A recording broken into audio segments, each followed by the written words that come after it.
I want you to tell me if you can relate. You start your day and you have a really clear plan of what needs to get done and exactly what needs your attention. But the moment that you sit at your desk or you arrive at the office, the demands start pouring in. The emails, the follow-up, the tasks that just can't wait. It's from the clients, it's coming in from your team. It seems to be coming from all directions. And suddenly that well-intended plan that you had gets buried under a mountain of urgent to-dos. And that's what I want to tackle on the podcast today. I want to tackle this overwhelm head on because unfortunately, this is a place that many service-based business owners find themselves in. And more often than not, it just leads to burnout. Kia ora and welcome to Business Your Way. I'm your host, Sandra Julian, a certified business coach with over 2 decades of experience in building and scaling businesses. Over that time, I've learned that there is no one-size-fits-all approach to business success. What matters is finding the approach that works for you. So this podcast is all about helping you scale your service-based business with strategies that align with your soul and your values. I want to help you drop that hustle culture and focus on more sustainable, soul-aligned growth. I invite you to join me in each episode for insights and actionable steps that will work for you.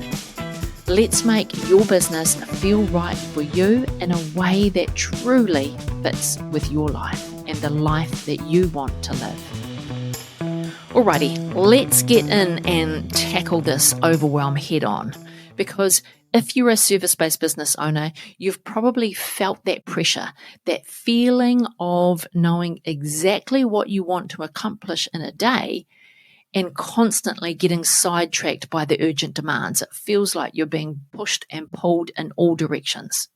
Between clients and your team always wanting a piece of you, it's super exhausting. And it often feels like there's no way around it. And I know that that's how it was for me anyway, because I would spend a whole day at the office dealing with demands from the clients, questions from my team, and then I would go home where it was quiet after the kids had gone to bed, and then I'd get through my own workload, only to get up and do exactly the same thing the next day. So that's why I thought in today's episode, I would dive into some practical ways to streamline your operations so that you can focus on the things that truly move the needle in your business. And I've come up with 3 strategies to help you get a handle on all that chaos that comes your way in a day. I know for me, I worked really hard at trying to find the solution for this problem because I was tired of going home after a day in the office only to sit down after the kids had gone to bed in order to get through the things that were on my list that I really needed to keep moving along. So I want to share with you what I found worked. And these aren't complicated. These are really simple, so simple that you may already have them in your business, but I didn't. I didn't have them and I didn't know that I needed them. So when I put these into my business, it started to free up time and it made it easier for me to delegate things onto the team. So I wanted to share them with you so you're able to reclaim your time and then start building a business that supports your goals rather than one that either consumes all of your waking hours or it just holds you back because you can't get everything done in a day. So let's start with strategy number 1. And in today's environment, most business owners spend a good amount of time creating marketing content for their business. Maybe it's social media posts or it's email newsletters or it's blog posts or videos for YouTube. However you are marketing your business, it's taking you a lot of time, or there is a lot of time that you're investing into it. But more often than not, there's no clear path in that content for your potential clients to take a next step with you. So at a most basic level, Marketing is all about capturing leads that you can turn into clients. And so all of the content that you're creating for socials, for website, SEO, whatever you're creating to market your business, its sole purpose should be to capture leads that you can then turn into clients. So you have to have a consistent process for capturing those leads.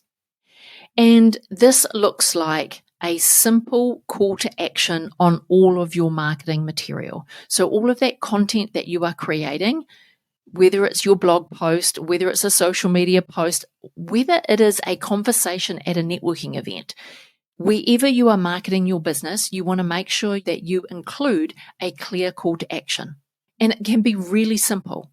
Simple as in the last sentence says, reach out if you'd like to know more, or sign up here if you want to stay in touch, or subscribe to our newsletter if you want more tips to help your business. Whatever that call to action is, make sure that you are consistently including a call to action, because then over time, you're going to see results because more leads are going to come into your business. And the more leads that you have, the more conversions that you can create. But what I also know to be true for service-based business owners is that a lot of leads come from referrals. And there is absolutely nothing wrong with your business being built on referrals. Because when a referral lead comes in, more often than not, they are easy to convert into clients. But the key here is to add a simple process behind that referral. So you have to make it easy for people to refer you by having a process for your referrals.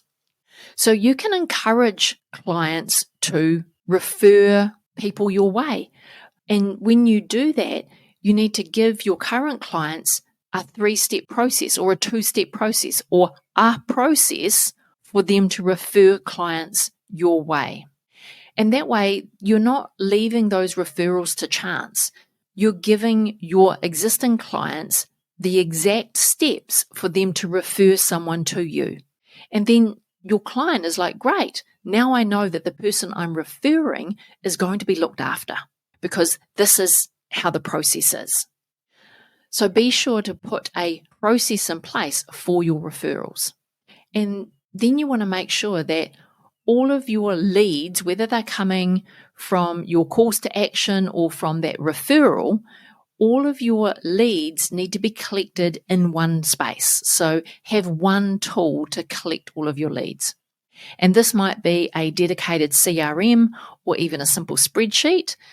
It doesn't have to be complicated. You could probably use one of the tools that you've already got in your business.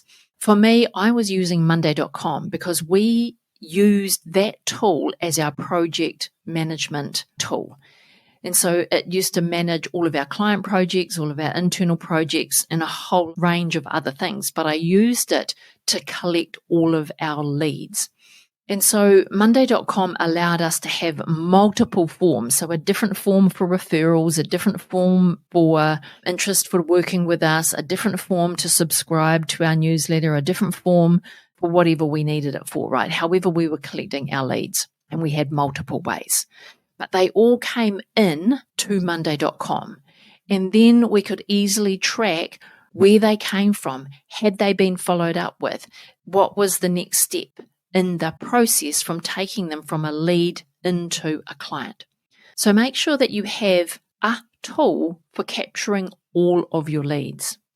So those are some things that you can do in the area of marketing. Capturing leads, making that simple, and being consistent with it. That's the key. Okay, second strategy is within the area of sales. So for many service-based business owner, the challenge isn't necessarily the lack of interest in people working with you. It's that the path to working together and for potential clients to know how to work with you isn't always clear. So you might have a potential client who is interested in working with you, but they're not sure what their next step is, so they do nothing. Or Maybe you're spending way too much time or more time than you need to going back and forth with that potential client, with that lead, just trying to find an hour in your calendar and in their calendar so you can have a conversation. And this is where leads get lost in the sales process. So the first thing I recommend that you do is look at, have you clarified what is the first step potential clients need to do in order to work with you? Whether it's a link to book a call, whether it's a short application form, whether it's a direct invitation to just chat via the DM. Whatever your process is, know what your process is, keep it simple, and follow that same process every time. Because a straightforward next step, it cuts down on the confusion and it helps those leads or those potential clients take action faster. For me in my business event agency, I wanted to talk to all potential clients. So I had a link on my website that took them directly to my calendar, where they could find a day and a time that also worked for them, book it in, and then we were good to go. Didn't take any of my time. And even if they reached out via email, so someone referred them and they referred them by email. And so even when that email landed in my inbox, the first thing I would do is reply to them and go, great, let's have a conversation. Here's a link to my calendar, find a date and a time that works for you, and then we can chat. Even if I had spoken to someone at a networking event and they were interested in talking to me about how I could help them, I would just say to them, great, head to my website. Here's my website. Go there. You'll find a link to my calendar, book some time in, and let's talk specifics. So be clear about what that exact step is, the first step in your sales process. What is that? Because after that very first step, your next step is to clarify your leads. And I didn't know that I needed to clarify my leads, quite honestly. So put a process in place where you can qualify that lead to know whether they are the right person for your business. Are you going to be a good fit to work together? And this can be as simple as asking a few questions on your intake form or during that first conversation, during that initial chat that you have. Ask some simple questions. Are they looking for a specific service that you provide? Do they align with your values? This step doesn't need to be complicated. It just needs to be a quick check to ensure that they're going to be a good fit to work with you. Are they a good fit for the services that you offer and how you operate? And this was the purpose of me sending everyone to my calendar so that I could qualify them during my initial conversation. And if they weren't a good fit for me, or if there is something else that they had to do before being ready to work with me, I could give them all of that information during that meeting, during that conversation. And then that built trust. And maybe they went away. Maybe they didn't become my client immediately. But you know what? Down the line, I played the long game, and eventually they came back and worked with me. Or I found out that they referred clients to me. They'd never worked with me, but they had such a great experience during that initial conversation, and I was just really honest and helpful during that process. And then they just referred clients back to me. So pre-qualifying your leads isn't necessarily, meaning that you're going to work with every client. You may turn clients away, but those people that you turn away, they could turn around and send other people your way because now they know exactly what you provide, how you provide it, and how you can help people. So qualifying your leads is super important. And then keep a follow-up schedule. Be really clear about when you are going to follow up with that lead. So follow-up doesn't have to mean an endless track of emails, or the worst I've seen is that there is no follow-up. Like the amount of times that I've reached out to other service providers and inquired about their service or had a conversation with them, and I haven't been ready to buy at that time, I just never hear from them again. They never circled back to me to follow up, to see if my circumstances had changed or to see if I'd overcome my first little hurdle before being able to work with them. But if that service provider had just followed up with me to keep them top of mind in my world, I potentially would have gone back to them and worked with them eventually. So what's your follow-up strategy? You could have a process whereby 1 week after your call, you're going to follow up with them. Or maybe a month after that first follow-up, you follow up with them again. Just reaching out, just seeing if they've found the right solution. So it's not necessarily always about your sale, but it will eventually be. So keep a simple follow-up schedule and know what that is. What is your cadence of follow-up? Is it every week for a month? Is it every week for 6 weeks? Or is it 1 week after the meeting and then 1 month after the meeting? Decide what works best for your business.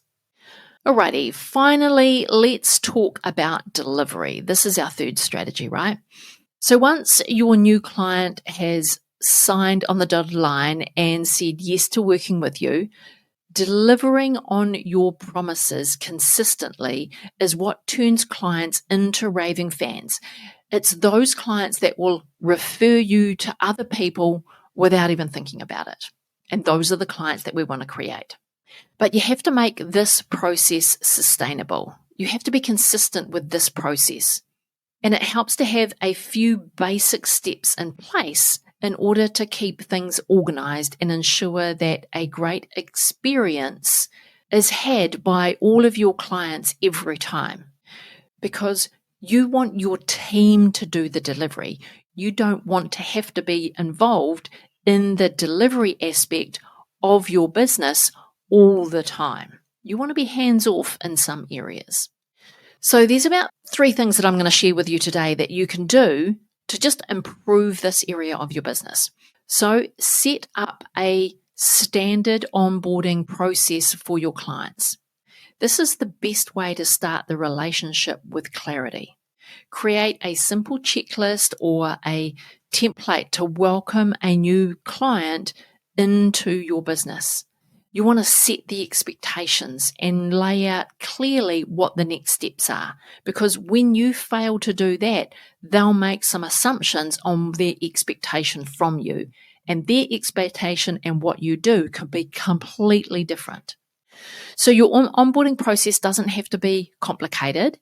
A short welcome email and a quick overview of the timeline that you're going to work with them on, and maybe any resources that they need to have can take place at this onboarding. So this keeps the onboarding process really smooth and organized, and everyone is clear on the boundaries of how you're going to work together.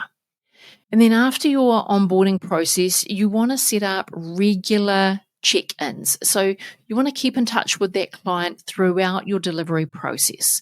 And this can be as simple as setting reminders to send updates or check in at key points on the delivery. Or it might be setting up progress meetings immediately after the onboarding, or during that onboarding, you want to put in your calendar your progress meetings. It's these touch points that go a really long way in making your clients feel supported, that they have got confidence in you. And that's the difference between just a good experience and a really great one. So think about your client touch points. When are they? How often are they? And put them in place. What is your process around client touch points? And it's the same for every client that works with you. And then the other thing is feedback. As you wrap up your client engagement, ask for feedback. It can be as simple as 1 or 2 questions. What worked well and what could be improved? So not only does that show your clients that you value their experience, but it also gives you insights to keep improving your process. And if they are thrilled with the results that they got from working with you, then don't hesitate to ask them for a testimonial, because social proof goes a long way, especially from existing clients. It will help you secure new clients, because how often do you go, to Google and look up the reviews of a product before you buy it if you've never bought it before, or you look up the reviews of the tradie that you want to work with and they're pretty new to you. So this is where testimonials from existing clients can come in really handy, because it shows social proof of what it's like to work with you. So those potential clients have got somebody else talking about your business other than you.